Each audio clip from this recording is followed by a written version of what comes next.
I want to follow up to yesterday's interview with David Silverman from American Atheist. The topic was that David Silverman has been saying that there is no such thing as secular Judaism or Jewish atheism that is separate from a Jewish ethnicity or people or race. I disagreed with him, and I presented a number of different scientists and geneticists who know far more than he and I know, who say that he's wrong, that there is such a thing as a Jewish ethnicity or race. And after the interview, I ended up really reflecting, and I want to clarify my position on this, which is I believe David Silverman is wrong about what he is saying.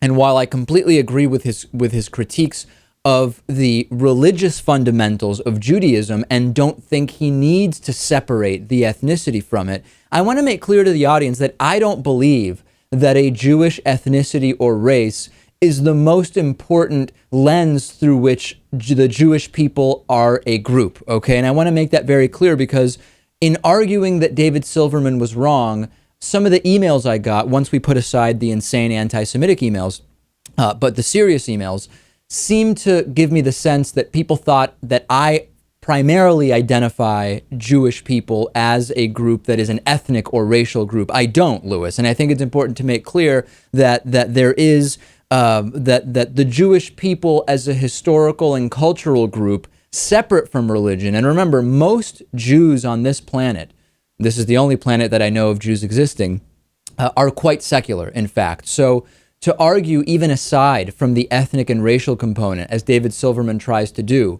that all Judaism is either you believe the Torah or you don't, I think is flat out wrong. And the most important thing to most Jews is the cultural identity. And I want to make that clear.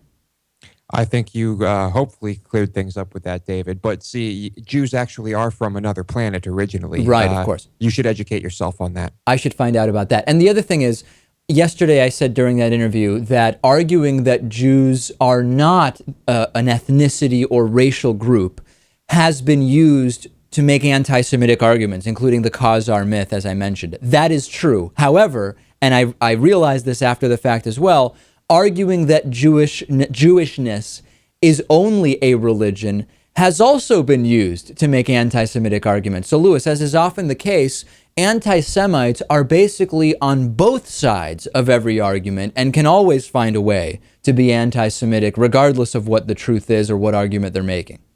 Well, that's the mission, David. Yeah, no question about it. So hopefully that adds some clarity, and we will have David Silverman back on. I sent him all of my data that suggests he is factually wrong about his position, and we'll have him back once he's had a chance to go through it all.